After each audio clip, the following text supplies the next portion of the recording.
So for the next question, how have you witnessed the power of appreciative inquiry? Oh, in so many ways. I mentioned performance evaluations in an earlier question, and that's one immediate way that I think about it. They became a pleasure to do, something to look forward to do, something that became an ongoing thing rather than a once a year, oh my God, we have to do that again process, because it became a good positive dialogue based on strengths, and eliminated that false dichotomy between strengths and weaknesses. That they're all tied together, and when you work on strengths, the weaknesses tend to fall by the wayside, because they get taken care of as you help people apply their strengths to your mission and vision for your organization. Um, Another example that is seminal in my life is I was working at the University of Wisconsin-Madison, and at the Wisconsin Union, which is our student union on campus, but much more than a student union, much more of a community center in the Madison area. I had the opportunity, as a part of a renovation and reconstruction project, to revamp, rebrand, redirect our whole open studio arts-based operation, which was called the Craft Shop. And as a part of the remodeling project at Memorial Union, one of our two facilities at UW-Madison campus, I was given the opportunity to essentially remake that whole operation, to update it, bring it forward. And I decided, because by this point, which was 7 years ago now, was firmly in the AI camp, and it was the way I did business every day. Obviously, we were going to do this in dialogue, and we were going to do it from an appreciative basis. And so I hired my student team months before we opened, sat them down in the space while we were still creating it, constructing it. We got special permission to be in the space. And on multiple beautiful summer nights here in Madison, we sat in the basement in this space still being constructed and using a SOAR process. We worked out what's this new space going to be, and what kind of program is it going to be? What do we want? What's our shared vision for this new open art studio space? At that time, we didn't even know the name of it, but we were helping write the mission and vision for it as the branding experts came up with a name and that sort of thing.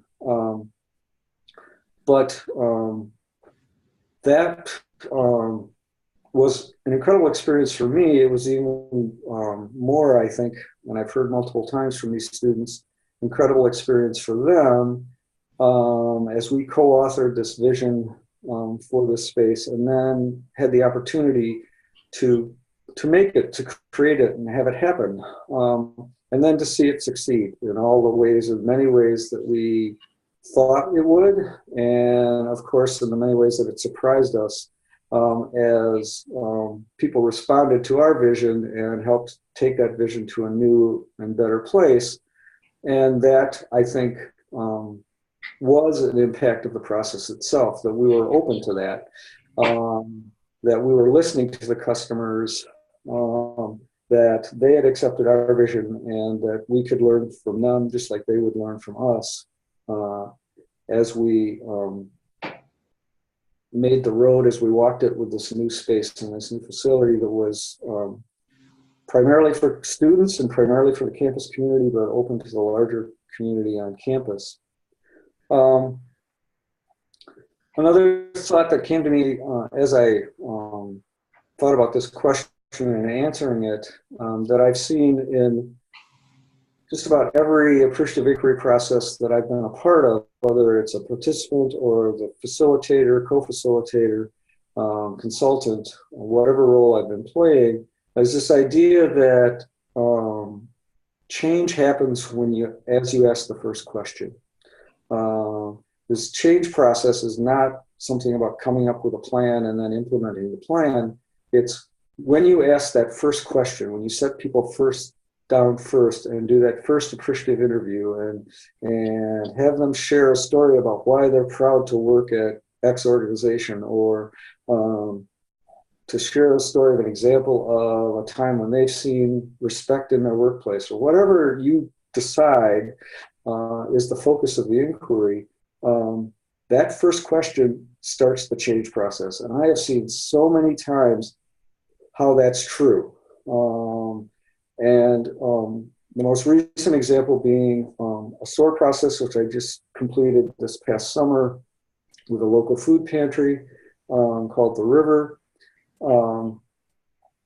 It ended up being a year-long process, but during that year, so many changes happened that were based on the data that was being collected, the interviews that were happening, the input that was being received from all the stakeholders for The River, that by the time we got to the end of the SOAR process and needed to come up with a published document to share with everybody and that the board could sign off on and all this stuff, we're like, wow, this is already happening. So many of these things are already done. We're going to change our results measures because of work that's already happening, because we continue to ask these questions and the change has happened as the questions are asked. And so for me, the impact, or one of the major impacts of appreciative inquiry, is that you create the energy for change from the get-go. If you stay true to the principles, if you engage or get as many people at the table as possible in the process, then the energy for change is a given. It's there. The thing that people quote me on all the time that I say is that it makes buy-in obsolete. All these strategic thinking processes, all these change processes, I mean, there's been chapters and whole books written on creating buy-in. Well, if you're doing appreciative inquiry according to the principles and getting people part of the process from the get-go and thinking deliberately about the questions you're asking, then you make buy-in obsolete because everybody's helped make the change. They've co-authored the change. It becomes something that they're going to hold themselves accountable to be happening. And that accountability piece and that energy for change are huge impacts of appreciative inquiry that I continue to celebrate, continue to teach, and energizes me as I do this work. Perfect.